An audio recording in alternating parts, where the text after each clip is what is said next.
Hello student, स्वागत है आपका आईसीटी वर्चुअल क्लासेस में। मैं हूं कविता, आपकी साइंस टीचर। उम्मीद करती हूं आप सभी अच्छे होंगे और स्वस्थ होंगे। तो क्लास हम यहां पर डिस्कस करेंगे अपने चैप्टर के बारे में। चैप्टर का नाम है रिप्रोडक्शन इन एनिमल। तो बेसिकली हम पूरा चैप्टर यहाँ पर क्या करेंगे, आज रिवाइज करेंगे। चैप्टर में कौन कौन से पॉइंट्स हमारे पास आते हैं, क्या हमारे पास टॉपिक यहाँ पर इम्पोर्टेंट रहते हैं, उनके बारे में डिस्कस करेंगे। जितना भी पूरा जो चैप्टर हमारा है आज हम यहाँ पे रिवाइज कर देंगे। नेक्स्ट जो हमारा लेक्चर होगा उसमें हम इसके क्वेश्चन आंसर्स करेंगे। तो बेसिकली आपको एक दिन में पूरा चैप्टर रिवाइज करना है, क्योंकि चैप्टर आपने पढ़ा हुआ है, आपने चैप्टर के क्वेश्चन आंसर्स भी लगाए हुए हैं। तो इसीलिए बहुत ज़्यादा टाइम हमें नहीं लगना चाहिए इसको रिवाइज करने के लिए। ठीक है, तो जल्दी से बिना टाइम वेस्ट किए हम चैप्टर यहाँ पे स्टार्ट करेंगे। देखो, रिप्रोडक्शन का हमने जब सिंपल सा मतलब समझा था तो हमने कहा था आप इस रिप्रोडक्शन वर्ड को तोड़ेंगे। री का मतलब होता है फिर से, पुनः या दोबारा, एंड प्रोडक्शन का मतलब होता है उत्पादन। ठीक है, और किसके बारे में बात चल रही है? एनिमल, यानी कि किसी जीव के बारे में बात चल रही है। तो किसी जीव का पुनः उत्पादन जो होता है, पुनः उत्पादन का मतलब क्या है कि कोई जीव है, ठीक है, प्री एग्जिस्टिंग जो जीव है, जो पहले से ही अस्तित्व में है, और उसके द्वारा किसी नए जीव का जो उत्पादन होता है, किसी नए जीव का जो निर्माण होता है, उसको हम रिप्रोडक्शन कहते हैं। इस टर्म में या रिप्रोडक्शन की डेफिनेशन में आपको कोई कंफ्यूजन नहीं होना चाहिए। यहाँ तक बात क्लियर है? अब हमने कहा जो रिप्रोडक्शन होता है, जितने भी लिविंग आपके पास आएंगे, लिविंग का मतलब होता है वो प्लांट्स, वो एनिमल्स हैं, वो माइक्रोब्स हैं, ठीक है, वो फंगस होती है। जब हम बात करते हैं यहाँ पर क्लासिफिकेशन के बारे में, तो 5 किंगडम क्लासिफिकेशन हम देखते हैं, जिसमें हम बात करते हैं किंगडम, यहाँ पर Monera, kingdom Monera, protista, kingdom fungi, ठीक है, प्लांटी एंड एनिमेलिया। तो 5 हमारे पास क्या आते हैं? किंगडम आते हैं। ठीक है, अब ये जो किंगडम बनाए गए हैं प्रिमिटिव से लेकर के एडवांस की ओर बनाए गए हैं। जैसे मोनेरा सबसे प्रिमिटिव किंगडम होगा, प्रोटिस्टा थोड़ा सा इससे एडवांस होगा, फिर आता है फंजाई जो इससे थोड़ा और एडवांस होगा, फंजाई से और एडवांस प्लांटी होगा, और सबसे एडवांस हमारे पास आते हैं एनिमेलिया, जिसमें हमारे पास सारे एनिमल्स आते हैं। तो बेसिकली ये सारे क्या है, आपने कहा ये एक डेवलपिंग जो हमारे पास सीक्वेंस आता है उसमें हमारे पास आते हैं। ये सारे जितने भी इसमें आएंगे, चाहे वो मोनेरा में आए, चाहे आप बात कर रहे हैं माइक्रो ऑर्गेनिज्म के बारे में, आप बात कर रहे हैं प्रोटोजोन्स के बारे में, आप बात कर रहे हैं फंगस के बारे में, यहाँ पे जो कवक होती हैं, जितने भी आपके प्लांट्स आते हैं, चाहे वो आपके यहाँ पे हेलोफाइटा से ले करके एंजियोस्पर्म तक हो, ठीक है, इन सभी की बात हो रही है, चाहे वो पॉरीफेरा से लेकर के कॉर्डेट तक की बात हो, तो सभी में क्या पाया जाता है? यहाँ पर रिप्रोडक्शन की प्रोसेस पाई जाती है, तभी तो इनका अस्तित्व बना हुआ है। ठीक है, अगर यहाँ पे रिप्रोडक्शन की प्रोसेस नहीं होती, तो आपने कहा कि जैसे जो जीव हैं उनकी मृत्यु होती है, उसके बाद अगर नए जीव का उत्पादन नहीं होता, तो आज आप देखते हैं कि जीवन का जो अस्तित्व है वो बना नहीं रहता। तो इन सभी में रिप्रोडक्शन की प्रोसेस होती है। तो 2 चीजें हमने क्लियर की हैं। क्या? एक तो क्या रिप्रोडक्शन किसे कहते हैं, दूसरा रिप्रोडक्शन जो है वो सभी लिविंग ऑर्गेनिज्म में होता है। ठीक है, अच्छा, हमने कहा कि जो रिप्रोडक्शन होता है वो मेनली 2 तरीके से यहाँ पर होता है मेनली। ठीक है, वो 2 तरीके कौन से हैं? एक तो हम बात करते हैं यहाँ पर एसेक्सुअल रिप्रोडक्शन के बारे में, जिसको हम अलैंगिक जनन कहते हैं, और दूसरा होता है यहाँ पे सेक्सुअल रिप्रोडक्शन, जिसको हम लैंगिक जनन कहते हैं। ठीक है, दोनों में मेनली अगर हम डिफरेंस को हमने पढ़ा है, तो हमने क्या डिफरेंस पढ़ा है? देखो, अगर अलैंगिक जनन की बात हो रही है तो सिर्फ एक पेरेंट है, सिर्फ एक ही पेरेंट है तो इनफ है, एक पेरेंट है, एक जनक है तो इनफ है यहाँ पर, और उसी से एक नए जीव का निर्माण हो जा रहा है। क्योंकि इसी से एक नए जीव का निर्माण हो रहा है, तो ये सेम इसके डिट्टो क्या होगा? कॉपी होगी, सेम इसी की कॉपी होगी, इसमें कोई चेंजेस नहीं देखेंगे, कोई वेरिएशन देखने को नहीं मिलेंगी, एज इट इज। अगर इसमें कोई अच्छे कैरेक्टर हैं तो इसमें भी अच्छे कैरेक्टर आएंगे, अगर इसमें कोई बुरे कैरेक्टर है, बुरे इन द सेंस कोई डिजीज है, तो इसमें भी आएंगे। तो सेम इसी की कॉपी यहाँ पर ये बनता है, क्योंकि सिर्फ एक ही जनक की यहाँ पे आवश्यकता है। अच्छा, इस जनक से कैसे बनता है? अगर प्लांट्स के बारे में बात करें या फिर हमने कहा जीवों के बारे में भी बात करें, तो सिंपली अगर हम देखेंगे तो मैक्सिमम केसेस में विखंडन हो रहा है। सिंपली सेल जो है वो टूट रही है, जितने भागों में टूट रही है उतने ही क्या बन जा रहे हैं यहाँ पर, उतने ही उसकी कॉपी बन जा रही है, उतने ही जीवों का निर्माण हो जा रहा है। अगर यहाँ पे प्लांट्स की बात करें, ठीक है, इसी के एसेक्सुअल रिप्रोडक्शन के अंदर ही हमने वेजिटेटिव प्रोपेगेशन पढ़ा है प्लांट्स में। ठीक है, जिसे कायिक प्रवर्धन कहते हैं। इसमें हमने क्या कहा कि कैसे रिप्रोडक्शन हो रहा है, प्लांट के किसी भी भाग से रिप्रोडक्शन होता है। जैसे कि आपने कहा कि आपने कोई पौधा है, आपने उसका तना काटा, उस तने को मिट्टी में आपने रखा और उसी से एक नया पौधा बन जाता है। जैसे रोज का हमने एग्जाम्पल लिया है, जैसे आलू में बर्ड निकलती, आंख निकलती, आप उस बर्ड को काटते हैं, उसको मिट्टी में क्या कर देते हैं, यहाँ पे रख देते हैं, मिट्टी से ढक देते हैं, कुछ टाइम बाद आपको आलू का पौधा मिलेगा।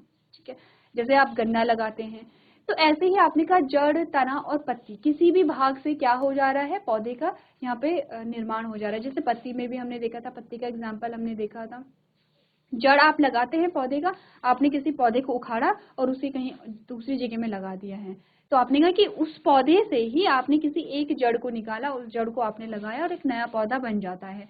एक ही पौधे की आवश्यकता है, एक ही जन की आवश्यकता है, और पौधे के भागों से हम क्या कर रहे हैं, एक नए पौधे का निर्माण कर दे रहे हैं। हम नहीं कर रहे हैं, बेसिकली वो प्रोसेस नेचुरल है, हमारा बस इतना है, हमारा इतना रोल है कि हम क्या कर रहे हैं, उसको मिट्टी में डिप कर दे रहे हैं, बाकी सारी प्रोसेस नॉर्मल है। तो इस सेक्सुअल रिप्रोडक्शन में, अच्छा जीवों में हमने क्या बोला, जीवों में हमने विखंडन देखा। ठीक है, जीवों में हमने देखा कि जैसे विखंडन यहाँ पर होता है, एक सेल से दो सेल यहाँ पे बन जा रहे हैं। जैसे हाइड्रा का एग्जाम्पल हमने लिया था, जैसे अमीबा का एग्जाम्पल हमने लिया था। तो आपने देखा कि यहाँ पर अलैंगिक जनन में प्लांट्स के अलावा अगर हम अदर एग्जाम्पल ले रहे हैं, तो सेल जो है वो दो भागों में टूट रही है और उसी से क्या बन जा रही है, नई सेल का निर्माण हो जा रहा है। आते हैं लैंगिक जनन में। तो लैंगिक जनन में हमने कहा कि यहाँ पे जो सबसे मेजर डिफरेंस है वो ये है कि दो पेरेंट होने चाहिए। दो पेरेंट का मतलब होता है कि दोनों पेरेंट के जो यहाँ पे रिप्रोडक्टिव सिस्टम है वो होने चाहिए। दोनों पेरेंट में एक तो मेल रिप्रोडक्टिव सिस्टम का रोल होता है और एक फीमेल रिप्रोडक्टिव सिस्टम का रोल होता है।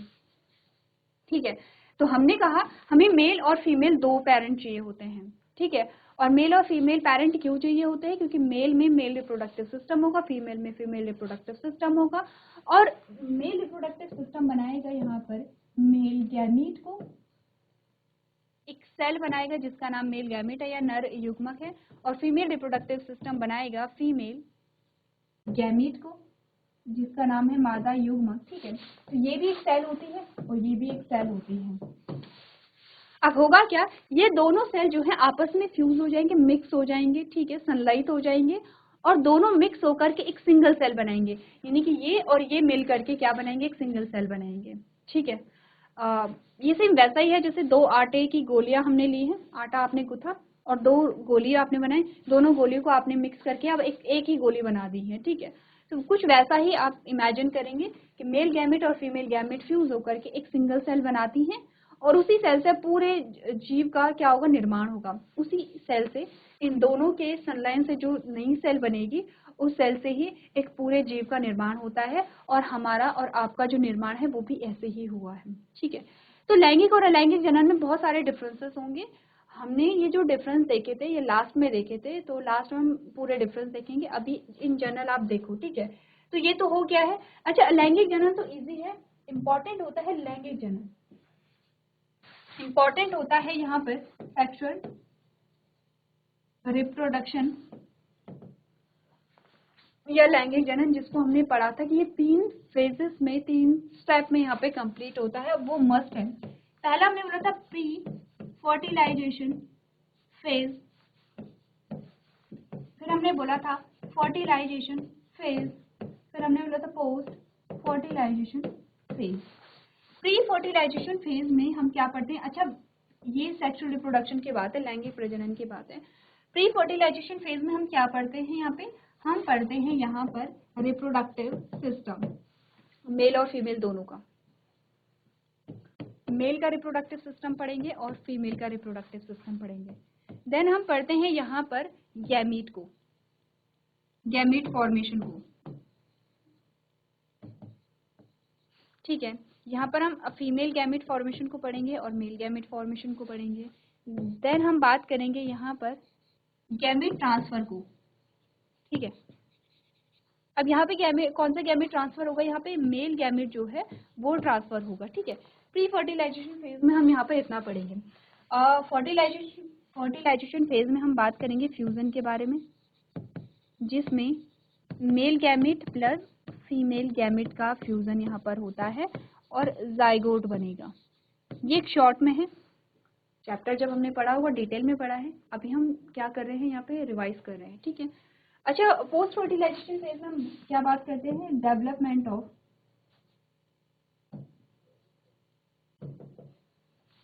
जाइगोट, और इसी से पूरे बेबी का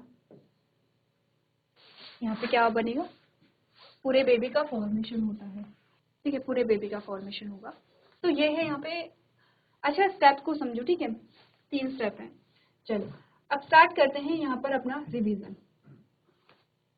ये हमारे पास आती है डेफिनेशन, मैं स्लाइड से हट रही हूँ, एक बार डेफिनेशन को पढ़ो। डेफिनेशन में बोला गया है reproduction is a biological process by which an organism reproduces an offspring that is biologically similar to the organism.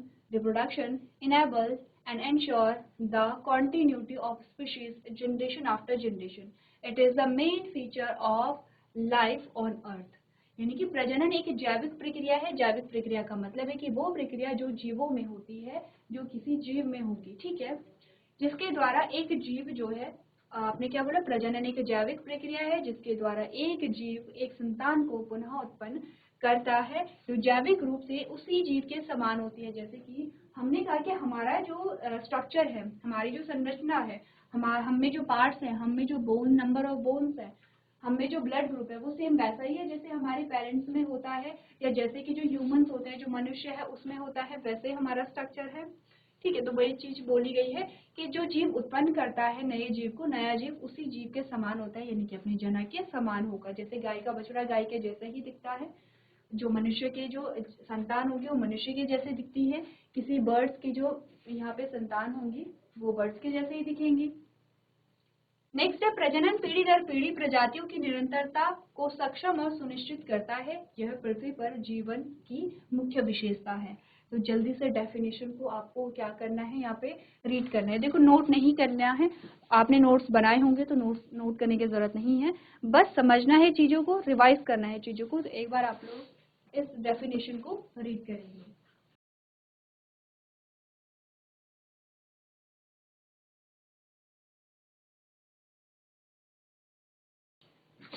चलिए, ये तो हुई बात डेफिनेशन के बारे में। अब नेक्स्ट हमारे पास क्या आता है, यहाँ पे मोड्स ऑफ रिप्रोडक्शन या टाइप्स ऑफ रिप्रोडक्शन, जिसमें हमने बात की है यहाँ पे लैंगिक जनन और अलैंगिक जनन के बारे में, ठीक है। अब लैंगिक जनन के बारे में हमें क्या बताया गया है, एक बार आप लोग पढ़िए। आपने कहा the type of reproduction which involves two parents to give rise to an offspring is called sexual reproduction. आपने कहा प्रजनन का वह प्रकार जिसमें संतान को जन्म देने के लिए माता पिता यहाँ पे शामिल होते हैं, यानी कि 2 जनक शामिल होते हैं, लैंगिक प्रजनन कहलाता है। The male and female have a different reproductive parts और organ. आपने कहा नर और मादा प्रजनन तंत्र जो होते हैं वो दोनों में अलग अलग होंगे, ठीक है। मेल में male reproductive system and female में female reproductive system. These organs produce the male and female gamete which fuse together to form offspring. यानी कि आपने कहा ये जो हमारे तंत्र होते हैं जिन्हें हम प्रजनन तंत्र कहते हैं, वो दोनों में दोनों प्रकार के युग्मक को उत्पन्न करते हैं, जिनके फ्यूजन से क्या होता है, संतति का निर्माण होता है। Genetic information from both parent is inherited. अच्छा, इंपॉर्टेंट है। अब आप ये नहीं कहेंगे कि ये लाइन आपको समझ में नहीं आई है। हमने कहा माता पिता दोनों से आनुवांशिक जानकारी जो है वो संतति में आती है। एग्जाम्पल है ह्यूमन, ठीक है। आगे बढ़ते हैं। चलो, अब ये मेल रिप्रोडक्टिव सिस्टम है। यहाँ पर मेल रिप्रोडक्टिव सिस्टम में आपको मेल रिप्रोडक्टिव सिस्टम बनाना है। कौन कौन से पार्ट्स इन्वॉल्व होते हैं, आपने कहा मेल रिप्रोडक्टिव सिस्टम इंक्लूड्स जैसे स्क्रॉटम, ठीक है, spermatic ducts, male accessory gland and a penis. All these organs work together to produce male gamete, the male gamete and the secondary hormones and other components of semen, ठीक है। तो यहाँ पर इसका function है। Then ये mail reproductive system का part हमें बता रखा है यहाँ पे। नेक्स्ट आता है फीमेल रिप्रोडक्टिव ऑर्गन, जिसमें आपने कहा था female reproductive organ contains a pair of ovaries, fallopian tubes and oviduct and the uterus. A pair of ovaries, ovaries के बारे में आपको बता रखा है। The ovary is a Oval shape inside the abdominal cavity and produce the female gamete called ओवा और the eggs, ठीक है। नेक्स्ट है a pair of fallopian tube. Fallopian tube जो होती है वो एक जोड़ी होती है, ओवरीज भी एक जोड़ी हमारे पास आती है, ठीक है। ओवरीज में ही फीमेल गैमेट का फॉर्मेशन होता है। फैलोपियन ट्यूब का फंक्शन हमने क्या बोला, fallopian tube are not connected directly to the ovaries. Ovary से डायरेक्टली कनेक्टेड नहीं होते हैं लेकिन but connected by a funnel shaped opening. चलिए अब ठीक है, ये हमने बात की है फैलोपियन ट्यूब के बारे में। एंड द यूट्रस, यूट्रस के बारे में क्या हमने पढ़ा था? The oviduct connected to the uterus which is a bag like organ. The uterus is the female part where the development of the zygote takes place. अच्छा, हमने क्योंकि रिविजन कर रहे हैं तो हमने काफ़ी सारी चीज़ें पढ़ी है यूट्रस के बारे में, यूट्रस की लाइनिंग के बारे में हमने बात की है, यूट्रस की इंपॉर्टेंस क्या होती है उसके बारे में हमने बात की है। ठीक है, ठीक है। चलो नेक्स्ट हमने यहाँ पर बात की है फीमेल रिप्रोडक्टिव सिस्टम हो गया, ये है फीमेल गैमेट, ओवा या एग जिसे हम कहते हैं। इसमें हमने क्या पढ़ा है? Ova are much larger than the male gamete. Male gamete से जो बड़ा होता है फीमेल गैमेट है। About 0.15 mm in diameter, egg has a thin layer called the jelly coat that allow only one male gamete enter to it during the process of fertilization। तो आपने कहा कि जो यहाँ पर एग या ओवा है उससे सिर्फ एक ही मेल गैमेट यहाँ पे फ्यूज होता है, उसके बाद यहाँ पर क्या हो जाती है? बैरियर आ जाते हैं अदर गैमेट्स के लिए। अच्छा, अब बात हो गई है फर्टिलाइजेशन के बारे में। तो पहला जो फेज है उसमें हमने जो जो चीज़ें देखी थी, हमने रिप्रोडक्टिव सिस्टम देखा था, हमने यहाँ पे गैमीट के फॉर्मेशन को देखा था। गैमीट का फॉर्मेशन बहुत ज़्यादा डिटेल में अभी नहीं है हमारे पास, जब हम क्लास 12 में जाएंगे तब हम गैमीट फॉर्मेशन को देखेंगे, डिटेल में देखेंगे कि गैमीट फॉर्मेशन कहाँ पर कैसे होता है, और उसके बाद दोनों में मेल और फीमेल गैमीट के फॉर्मेशन को हम देखेंगे। चलो अब यहाँ पर हमारे पास आता है फर्टिलाइजेशन। सिंपल सी चीज़ है, फर्टिलाइजेशन में फ्यूजन होता है। अच्छा, ये आपको बता रखा है। तो ये हमारे पास ओवम आता है, ये हमारे पास मेल गैमेट है। हमने कहा सिर्फ एक ही मेल गैमेट जो है वो यहाँ पर फ्यूज होता है ओवा से, और फ्यूजन के बाद जाइगोट बनता है। ठीक है, जो आपको जो चीज़ें समझनी है वो ये चीज़ें समझनी है जो आपसे काफ़ी बार पूछी जाती हैं कि जब आपने कहा, जैसे कि हमने कहा कि एक हमारी नॉर्मल सेल है, ये हमारी क्या है? Normal cell. ठीक है, ये भी हमारी क्या है? नॉर्मल सेल है। ये हमने कहा कि यहाँ पे क्या है? मेल की बात हो रही है, ये हमारी फीमेल की बात हो रही है, दोनों में। नॉर्मल सेल में ये नॉर्मल सेल है, ये नॉर्मल सेल है। नॉर्मल सेल में जो नंबर ऑफ क्रोमोसोम है वो है 46, यहाँ भी है 46। अच्छा, ये जो क्रोमोसोम है ये दो टाइप के होते हैं, इसके बारे में भी हमने बात की थी। अभी हम थोड़ा सा देखते हैं गैमेट फॉर्मेशन को। हमने कहा 46 क्रोमोसोम जो है, जिन्हें हम यहाँ पर 23 जोड़े भी लिखते हैं। ठीक है, 46 क्रोमोसोम को हम क्या लिखते हैं? 23 जोड़े भी लिखते हैं। तो कंफ्यूज नहीं होना है, अगर 23 लिखा हुआ है तो ये इंश्योर कर लेना है कि 23 जोड़े लिखे हैं या 23 क्रोमोसोम लिखे हैं। ठीक है, जब सेल में, अच्छा ये हटा दो 23 जोड़े, 46 क्रोमोसोम को ही हम रखते हैं। जब हमारे पास हमारी सेल में ये कंडीशन आती है तो क्या बोला गया था? Full number of chromosome. ये आप खुद बताएंगे, ये है फुल नंबर ऑफ क्रोमोसोम्स, यानी कि गुणसूत्रों की पूर्ण संख्या को क्या कहते हैं? अगर आपको याद है तो जल्दी से लिखिए, अगर याद नहीं है तो नोट्स निकालिए। क्या कहते हैं गुणसूत्रों की पूर्ण संख्या को? और दूसरा आता है हाफ नंबर ऑफ क्रोमोसोम,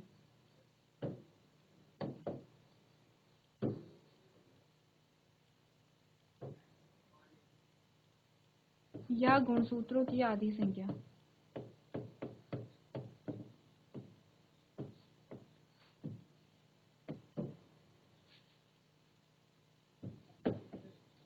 क्या कहेंगे गुणसूत्रों की आधी संख्या को? जल्दी से देखेंगे।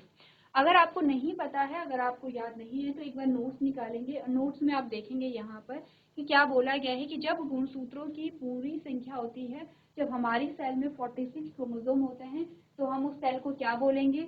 जब हमारी सेल में आधी संख्या होती है, आधी संख्या का मतलब है तो पूरी संख्या 46 है तो आधी क्या होगा? आधी होगा जब 23 क्रोमोसोम हमारे पास रहेंगे। ध्यान रखना है 23 जोड़े कहा है या 23 गुणसूत्र कहा है, वो ध्यान रखना है। ये क्या है? 23 गुणसूत्र है। ठीक है, चलो तो जब हमारे सेल में 46 गुणसूत्र होते हैं तो उस कंडीशन को क्या कहते हैं? और जब हमारी सेल में 23 गुणसूत्र होते हैं तो उस कंडीशन को क्या कहते हैं? दोनों ही स्थितियों में आपको यहाँ पे पता लगाना है।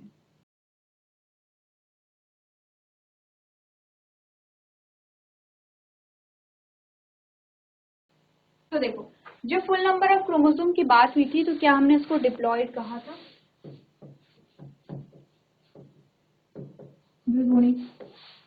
और जब हाफ नंबर ऑफ क्रोमोसोम की बात हुई थी तो हमने इसे हैप्लॉइड कहा था।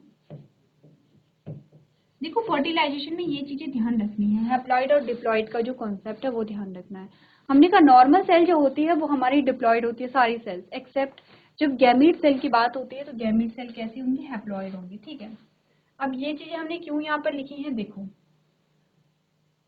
देखो हमने बात की है मेल गैमीट के बारे में और हमने बात की है फीमेल गैमीट के बारे में।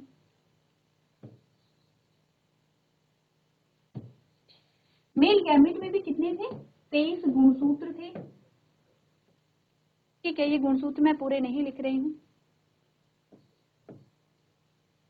और फीमेल गैमेट में भी कितने थे, 23 गुणसूत्र थे, 23 गुणसूत्र थे। ठीक है, नॉर्मल सेल में कितने होने चाहिए, 46 क्रोमोसोम होने चाहिए, 46 जो गुणसूत्र हैं वो होने चाहिए। ये जो हमारे गैमेट होते हैं, जो हमारे युग्मक होते हैं, उनमें संख्या आधी हो जाती है। अच्छा, जब इनका फ्यूजन होता है यानी कि ये मिक्स हो जाएंगे तो इनके गुणसूत्र ऐड हो जाएंगे। 23 + 23 जो होंगे हमारे पास कितने गुणसूत्र आ जाएंगे, यहाँ पे 46 गुणसूत्र आ जाएंगे। और इसको हम क्या कह रहे हैं, यहाँ पे जाइगोट कह रहे हैं। अब जाइगोट कैसा है, हमने कहा जाइगोट यहाँ पर हमारे पास डिप्लॉइड कंडीशन में आएगा, जबकि जबकि गैमेट कैसे थे, जबकि गैमेट हैप्लॉइड कंडीशन में थे। ठीक है, गैमेट हमारे कैसे थे, हैप्लॉइड कंडीशन में थे, और जो हमारे पास जाइगोट आया है यहाँ पे वो डिप्लॉइड कंडीशन में आया है। ठीक है, ये डिप्लॉइड पूरा नहीं दिख रहा है, ये जाइगोट है जो कि डिप्लॉइड कंडीशन में है। अब विजिबल है। ठीक है, इसका रीजन हमने कहा था कि ऐसा क्यों होता है कि जो गैमीट हैं उनमें क्रोमोसोम का नंबर आधा हो जाता है, क्योंकि हमने कहा कि एक नॉर्मल सेल जो हमारी आती है हमारी बॉडी में, एक नॉर्मल सेल जो होगी उसमें क्रोमोसोम का नंबर कितना होगा, 46 होना चाहिए। इससे कम या इससे ज्यादा होना जो होता है वो एबनॉर्मलिटीज को बताता है, असामान्यता को बताता है, कोई ना कोई जो रोग है यहाँ पर उसको दर्शाता है। जैसे कि जब आप हायर क्लासेस में जाएंगे तब हम म्यूटेशन के बारे में बात करेंगे। म्यूटेशन जो है वो अलग अलग प्रकार का होता है। म्यूटेशन का मतलब है कि जेनेटिक मटेरियल में किसी भी प्रकार का कोई परिवर्तन। अब म्यूटेशन जो है वो अलग अलग प्रकार का होता है, जिसमें क्रोमोसोम नंबर जो है वो घट सकता है या बढ़ सकता है। अगर क्रोमोसोम नंबर बढ़ गया है तो 47 क्रोमोसोम यहाँ पर आ जाएंगे। ठीक है, 46 गुणसूत्रों की जगह 47 गुणसूत्र आ जाएंगे, तो भी वहां पर एक बीमारी होती है। अगर 46 गुणसूत्र में से एक गुणसूत्र कम हो जाता है, 45 गुणसूत्र वहां पे रह जाते हैं, तो भी एक बीमारी वहां पे पाई जाती है।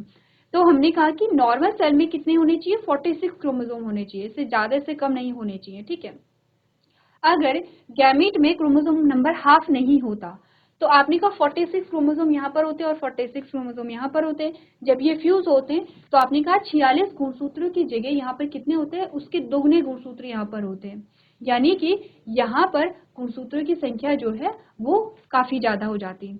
ठीक है, 92 गुणसूत्र जो है वो यहाँ पर हमारे पास आ जाएंगे, और ये क्या बताती है, एबनॉर्मलिटीज को बताती है।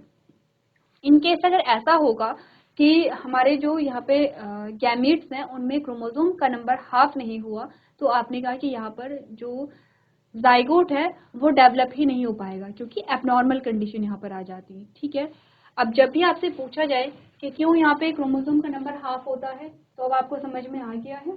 अच्छा, फ्यूजन में क्या हमने बात की है, हमने कहा firstly reproduction in animals is being when a male gamete fuse with the female gamete. This process is called fertilization. The nuclei of the male gamete and a female gamete combine together and form a single nucleus. As a result, zygote is formed. Since the zygote is formed with the fusion of male and female gamete, the new individual possesses the characteristics of both. आपने कहा क्योंकि दोनों के गुणसूत्र आ रहे हैं, यहाँ पे 23 गुणसूत्र मदर से एंड 23 फादर से आ रहे हैं, तो दोनों के जो कैरेक्टर हैं वो आपको यहाँ पर डेवलपिंग एम्ब्रियो में देखने को मिलेंगे। अब हमने कहा फर्टिलाइजेशन की बात हो रही है, तो दो फर्टिलाइजेशन हमने देखे थे, इंटरनल फर्टिलाइजेशन और एक्सटर्नल फर्टिलाइजेशन। बहुत क्लियर है नाम से ही। इंटरनल फर्टिलाइजेशन का मतलब है कि जब फर्टिलाइजेशन बॉडी के अंदर हो रहा हो, इनसाइड द बॉडी, यहाँ पर हम देखते हैं जब फर्टिलाइजेशन को, तो वो इंटरनल फर्टिलाइजेशन है। एग्जाम्पल है जैसे काऊ हो गई है, ह्यूमन बींग हो गए हैं, हैंड्स हो गए हैं, ये सारे इनमें इंटरनल फर्टिलाइजेशन पाया जाता है।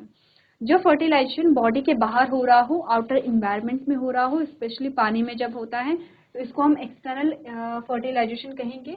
ये एक्वेटिक एनिमल्स में होता है, जो जलीय जीव होते हैं, जैसे कि फिशेस हो गई हैं, ठीक है, यानी कि मछलियां हो गई हैं, जैसे फ्रॉग यहाँ पर हो गए हैं। इनमें यहाँ पे क्या होता है, एक्सटर्नल फर्टिलाइजेशन पाया जाता है। डिफरेंस क्या है दोनों में, प्रोडक्शन ऑफ गैमीट या प्रोडक्शन ऑफ एग्स यहाँ पर कहाँ पर कितने होते हैं, वो आपको एक बार क्या करना है, पढ़ लेना है। आगे हमने यहाँ पर देखा था कि जो फ्रॉग होते हैं उनमें एक्सटर्नल फर्टिलाइजेशन कैसे कैसे होता है, उसके बारे में हमने डिस्कस किया था। साथ ही साथ हमने बात की थी टेस्ट ट्यूब बेबी की। टेस्ट ट्यूब बेबी क्या होते हैं, तो हमने कहा कि जैसे किसी फीमेल के ओविडक्ट या फैलोपियन ट्यूब में कोई प्रॉब्लम है। अच्छा, फैलोपियन ट्यूब या ओविडक्ट याद रखना है, ध्यान रखना है, कई बार आपसे पूछा जाता है। फीमेल रिप्रोडक्टिव सिस्टम है ये, और ये जो आपको ट्यूब दिखाई दे रही है, एक ये और एक ये आपकी ओविडक्ट है, इसको फैलोपियन ट्यूब कहते हैं। 3 पार्ट हमने बात की थी यहाँ पर, कौन कौन सी है, हमने बात की थी यहाँ पर, ये जो फिमरी वाला पोर्शन है ये इनफंडिबुलम में लगा होता है, ठीक है। ये जो फिमरी वाला पोर्शन है, जो फिंगर लाइक प्रोजेक्शन है, ये कहाँ लगा होता है, इनफंडिबुलम में, क्योंकि इनफंडिबुलम होता है, ठीक है, ये एम्प्यूला होता है और ये स्थमस है। सेम यहाँ पर भी ये इनफंडिबुलम है, ये एम्प्यूला है, ये स्थमस है। इनफंडिबुलम पे जो उंगलीनुमा संरचनाएं होती हैं उनको हम फिमरी कहते हैं। तो ये पार्ट होते हैं फैलोपियन ट्यूब के। किसी फीमेल में अगर फैलोपियन ट्यूब ही यहाँ पे ब्लॉक हो गई है तो क्या होगा, दोनों जो गैमीट हैं वो फ्यूज नहीं हो पाएंगे, एक दूसरे के कॉन्टेक्ट में नहीं आ पाएंगे। इस केस में क्या किया जाता है कि मेल और फीमेल गैमेट को लिया जाता है और दोनों जो गैमेट्स होते हैं उनको लैब में यहाँ पर फ्यूज कराया जाता है। जो यहाँ पे कंट्रोल इन्वायरमेंट होता है, ठीक है, यहाँ पे जो सुटेबल इन्वायरमेंट होगा उस इन्वायरमेंट को क्रिएट किया जाता है लैबोरेटरीज में, और वहाँ पर फ्यूज कराया जाता है मेल और फीमेल गैमेट को। आफ्टर फ्यूजन क्या होगा, जाइगोट का फॉर्मेशन होगा। तो जाइगोट को ऑब्जर्वेशन में रखा जाएगा, ऑलमोस्ट 1 हफ्ते तक ऑब्जर्वेशन में रखा जाता है, क्योंकि जैसे ही यहाँ पे फ्यूजन होगा जाइगोट का फॉर्मेशन होगा। जाइगोट में डिवीजन होता है, जब जाइगोट बनता है तो एक सिंगल सेल रहती है, ये हमने बात की थी, एक ही कोशिका रहती है। उसमें डिवीजन होने शुरू होते हैं 1 से 2, 2 से 4, 4 से 8, ऐसे ही जो कोशिकाओं का जो नंबर है वो बढ़ता चला जाता है। तो जाइगोट को ऑब्जर्वेशन में रखा जाता है। अगर यहाँ पे जाइगोट में जो डिवीजन है वो हो रहे हैं, जो नॉर्मल डिवीजन जैसे होते हैं, स्टेप बाय स्टेप यहाँ पे फॉलो कर रहा है, तो आफ्टर 1 वीक जो डेवलपिंग जाइगोट है इसे फीमेल के यूट्रस में इंजेक्ट कर दिया जाता है बाय इंजेक्शन, ठीक है। और उसके बाद क्या होगा, जो यहाँ पे डेवलपिंग एम्ब्रियो होगा वो फीमेल के यूट्रस में आराम से वहाँ पे डेवलप होगा, और इस प्रकार से आपने कहा कि यहाँ पर क्या होता है, जो बेबी है उसका जो जन्म है वो होगा। ऐसे बेबीज जिनमें फर्टिलाइजेशन जो है वो लैबोरेटरीज में किया जाता है, ऐसे बेबीज को हम टेस्ट ट्यूब बेबी कहते हैं, ठीक है। क्लियर है इतना? चलो, अब हमने कहा development of the embryo. Embryo का डेवलपमेंट कैसे होता है, तो अगेन ये जो टॉपिक है क्लास 12 में आपके पास बहुत डिटेल में है, आप हर स्टेप को पढ़ते हैं, किस स्टेप में क्या चेंजेस आ रहे हैं, यहाँ पर जो डेवलपिंग एम्ब्रियो है, कब जाइगोट एम्ब्रियो में कन्वर्ट होता है और एम्ब्रियो फीटस में कन्वर्ट होता है। फीटस तब होता है जब यहाँ पर जो बेबी के सारे जो पार्ट्स हैं वो विजिबल हो जाते हैं और उनका फॉर्मेशन यहाँ पर हो जाता है, तो अब हम उसे फीटस कहेंगे। तो आपने कहा कि हम देखते हैं कि फीटस का जो फॉर्मेशन है वो कब होगा, क्या क्या चेंजेस यहाँ पर आते हैं, पूरा एम्ब्रियोनिक डेवलपमेंट को हम यहाँ पे समझते हैं।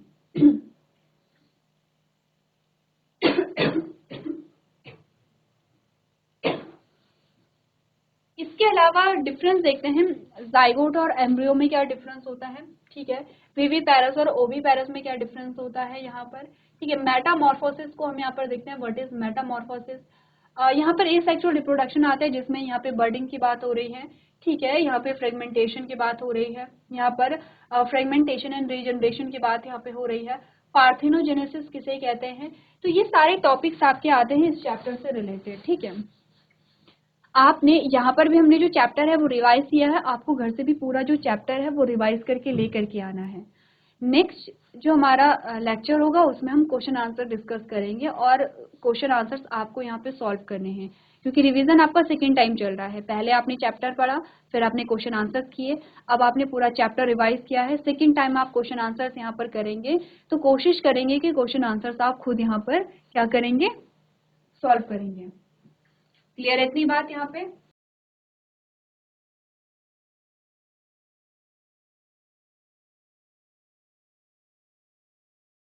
चलिए, तो आपने होमवर्क नोट कर लिया है। होमवर्क सिंपल सा है, आपको चैप्टर रिवाइज करके लेकर के आना है। तो आज के सेशन में हम इतना ही करेंगे। अभी तक क्लास में बने रहने के लिए आपका धन्यवाद।